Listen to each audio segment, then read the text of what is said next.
Tem que mudar todo esse estado de coisas. É uma vergonha isso, e que nós, aí eu peço a todos vocês aqui, para terminar, eu peço a todos vocês que estão no chat, não se submetam, não se acomodem. Nós somos a minoria. Nós somos um grupinho que, diante de todo o país, diante de todo o eleitorado brasileiro, nós somos, de certa forma, se você for falar matematicamente, insignificantes. A gente está aqui, a gente coloca 30 mil pessoas no Terça Livre para assistir a gente. Pô, é gente pra cacete? É, gente pra cacete. Se você pensar num canal de YouTube fazendo uma live de manhã, comparado a todo mundo que está neste momento na grande mídia, consumindo conteúdo da grande mídia, é nada. É nada, é um grão de areia no deserto. Mas nós precisamos ter um grão de areia no deserto que está ali resistente, está ali resiliente mesmo, falando, eu não admito, sabe, eu não admito. Não admito, assim, nem que você tenha que ser a voz que prega no deserto. É, né? isso aí, a voz que clama no deserto. Nem que você tenha que ser o João Batista da história, sabe? E no final, de repente, você vai até morrer decapitado. Mas a tua luta tá ali. Exato. A tua luta tá ali, a tua missão tá ali. Então, você que tá aqui no Terça, tem uma frase muito boa que eu li ontem, que é o seguinte, a desonestidade emocional ela pode ser perdoada, porque a pessoa não sabe o que faz, mas a desonestidade intelectual é imperdoável. Exatamente. Você obteve um conhecimento, você que está aqui no Terça Livre, você riu, você chorou, você ficou puto com a história do STF, você já deu risada, você já viu o Alan cantar, mas em toda essa história, por todo esse tempo de vida que você teve aqui no Terça Livre, você obteve um conhecimento. E agora, meu amigo, desonestidade intelectual, você não tem o direito de aplicar. Então você aprendeu algo que foi dado a você e levou a você, junto com esse ganho da consciência, do conhecimento, uma responsabilidade social, cívica até. Você tem que ser essa voz que clama no deserto, você tem que ser essa resistência no Brasil, você tem que ser esse cidadão que não admite ter um governador, ter um secretário de saúde, que tem 500 milhões nas costas, pô, devendo, de roubo, de corrupção, de desvio de verba ou de má aplicação da verba. Você não pode, sabe? Que sejamos a resistência se necessário for. Exatamente. É uma situação de você não se conformar com o status quo. Porque o que acontece? Vamos ser bem honesto aqui agora. Bem honesto, bem honesto. Não seria muito mais simples a gente ficar na nossa casa, ganhar o auxílio emergencial lá do governo e não falar nada, né? Não arranjar problema, não vai ter busca e apreensão na sua casa, né? Não, ninguém vai ficar xingando você todo dia, né, na internet, assassinato de reputação, né, ficar te intimando para depor na Polícia Federal, né? O Alan hoje tem essa intimação aí de depoimento na Polícia Federal. Né? Não seria muito mais simples isso? Claro que seria. Claro que seria. Mas diante de Deus, né, como é que eu vou falar com Deus depois? Né, que eu simplesmente fechei os olhos da minha consciência e por mais que eu visse uma situação injusta, por mais que eu visse uma situação que eu não concordasse, eu simplesmente acomodei e deixei a vida me levar. Né? Eu não consigo fazer isso. Eu não consigo fazer isso. Eu não conseguiria dormir à noite com isso. Eu prefiro ter a dor de cabeça, eu prefiro ter o incômodo, eu prefiro sair do sofá, tá? Ter que batalhar, apanhar, porque aqui a gente apanha todo dia, né, Fernando? Todo dia a gente apanha na internet. Todo dia. Né? É intimidação, porque a gente sabe que esses inquéritos não vão levar a lugar nenhum. A gente sabe que não tem crime nenhum acontecendo, mas eles querem o quê? Intimidar. Né? É o Estado, né, com o poder dele, intimidando indivíduos. É isso que a gente está vendo. Não seria muito mais fácil, né? Todo mundo ficar com aquele discurso lá, daquele cara lá aqui na Band, né? Sim. Não, a polarização é muito ruim, não leva a lugar nenhum. Né? Ou seja, mantém tudo do jeito como sempre foi. Né? Fica tranquilo, tá tudo bem, tá tudo certo.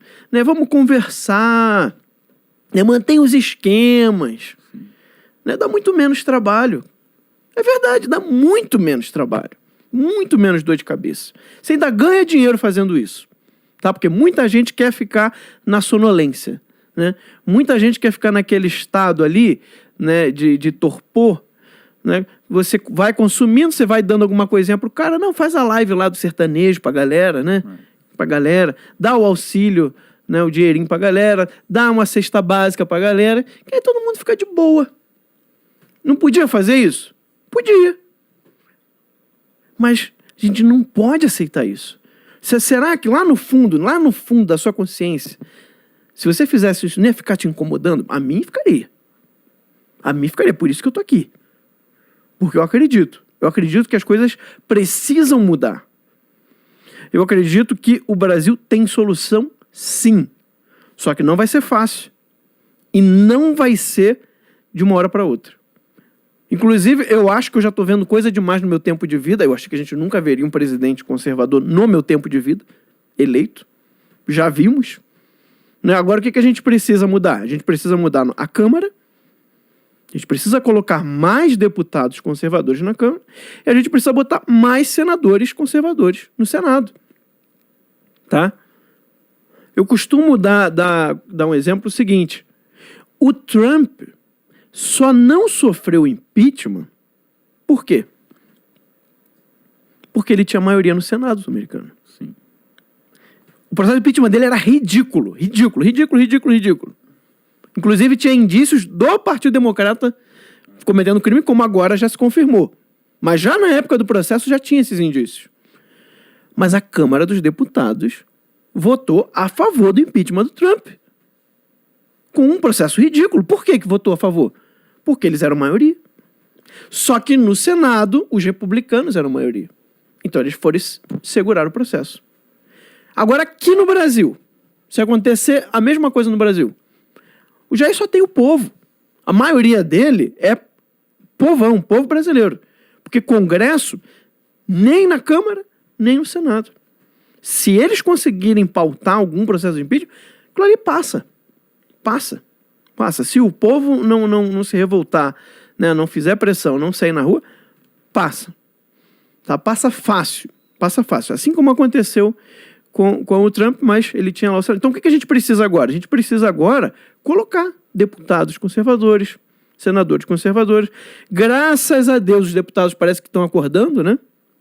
Os deputados, pelo menos, as notícias que têm chegado a mim nos últimos dias, últimas semanas, é que os deputados estão se movimentando, estão entrando, né, com os devidos processos, estão fazendo a pressão que eles têm que fazer. Claro, estão lá para isso, né? São poucos, dá nem duas mãos, né?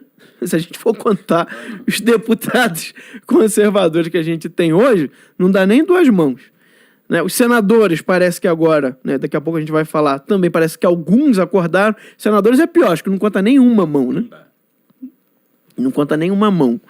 Então, a gente precisa agora fazer o quê? Ocupar espaços políticos. Tá? Não tem outra solução. E não só política eleitoral. O curso Povo no Poder, o Alan abordou muito sobre isso para quem fez. Né? A gente precisa ocupar todos os espaços da sociedade. Produção da cultura, judiciário, né? o direito, associações, instituições de advogados, juízes. A gente precisa ocupar espaço, a gente precisa de gente fazendo de tudo no Brasil. Porque a esquerda fez isso. Né? Quase. O Partido Comunista do Brasil foi em 1920, né? Então já tem 100 anos. 100 anos que eles estão ocupando espaços. E a gente perdeu muito espaço. Agora, a gente precisa fazer esse processo de volta. Não vai acontecer amanhã, não vai acontecer semana que vem, nem ano que vem.